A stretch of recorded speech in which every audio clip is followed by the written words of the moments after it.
Hi guys, எல்லாருக்கும் வணக்கம். இன்றைக்கி இந்த வீடியோவில் எதை பற்றி பார்க்க போகிறோன்னா, நான் வந்துட்டு ஹேர் மாஸ்க் வந்துட்டு நானாக ஓனாக ப்ரிப்பேர் பண்ணி அதை வந்துட்டு அப்ளை பண்ண போகிறேன். அதை எப்படி ப்ரிப்பேர் பண்ணுறேன், எப்படி அப்ளை பண்ணுறேன், அதோட மெத்தட் எப்படின்றது தான் நான் பார்க்க போகிறேன். ஏன்னா லாஸ்ட் வீடியோலேயே வந்துட்டு ஒரு வீடியோ வந்துட்டு ரோஸ்மெரி வாட்டர் எப்படி மேக் பண்ணுறதுன்னு போட்டதுக்கு நிறைய பேர் நிறைய கொஷின் கேட்டிருந்தீங்க.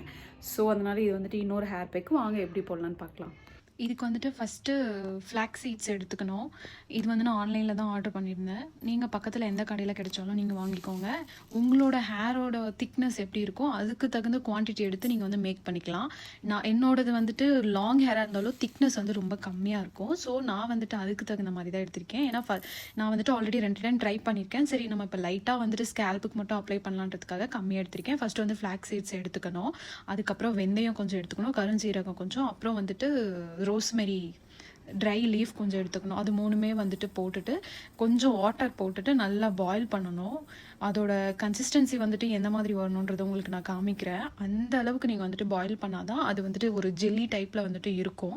அப்போ தான் நமக்கு வந்துட்டு அப்ளை பண்ணும் போது நல்லா ஸ்கேல்பில் வந்துட்டு அதில் போய் ஸ்கேல்பில் ஃபுல்லாக மசாஜ் பண்ணும்போது அந்த ஸ்கேல்பில் இந்த ட்ரைனஸ் அதெல்லாமே எடுத்துகிட்டு நமக்கு டேண்ட்ரூஃபு அதெல்லாமே அவ்வளோ ஒரு ஸ்ட்ராங்காக வந்துட்டு இருக்கும்.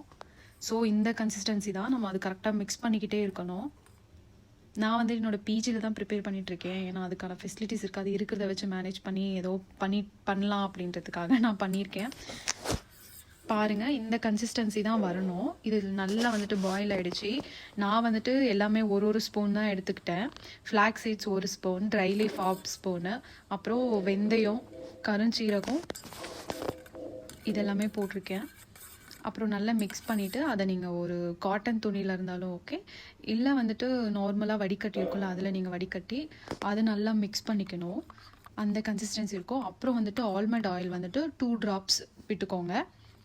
உங்ககிட்ட வந்துட்டு ஆலோவேரா ஜெல் இருந்தாலும் நீங்கள் வந்துட்டு ஒரு 2-3 ட்ராப்ஸ் இல்லை 2-3 ஸ்பூன் நீங்கள் போட்டு மிக்ஸ் பண்ணிக்கலாம். இங்கே வந்து ஆலோவேரா ஜெல் எனக்கு கிடைக்காதனால நான் வெறும் ஆயில் மட்டும் அப்ளை பண்ணேன். அதுக்கப்புறம் வந்துட்டு கோகனட் ஆயில் வந்து நீங்கள் அப்ளை பண்ணணும். கோகனட் ஆயில் வந்துட்டு நீங்கள் என்ன யூஸ் பண்ணுவீங்களோ நீங்கள் அதை யூஸ் பண்ணிக்கலாம். நான் யூஸ் பண்ணுறது என்ன நிறைய பேர் கேட்டிருந்தீங்க. இது வந்துட்டு சின்ன வயசுலேருந்தே எங்கள் அப்பா வாங்கிட்டு வருவாங்க. நான் 25 இயர்ஸாகவே எங்கள் ஃபேமிலியில் எல்லாருமே இந்த ஆயில் தான் யூஸ் பண்ணிகிட்ருக்கோம். அந்த ஆயில் பேர் வந்து KPL கோகனட் சுதி கோகனட் ஆயில். ஓகே, இந்த வீடியோ இதோட முடிச்சுக்கலாம். அவ்வளோதான். அதை அப்ளை பண்ணிவிட்டு நீங்கள் நல்லா ஒரு 1 hour விட்டுட்டு நீங்கள் வந்துட்டு ஹேர் வாஷ் பண்ணிக்கலாம். ஓகே, தேங்க்யூ, பாய். இந்த மாதிரி ஹேர் டிப்ஸ் வந்துட்டு உங்களுக்கு வேணும்னா மறக்காமல் சப்ஸ்கிரைப் பண்ணிட்டு கமெண்ட் பண்ணுங்கள். நான் உங்களுக்கு கண்டிப்பாக ஷேர் பண்ணுறேன். ஓகே, தேங்க்யூ, பாய்.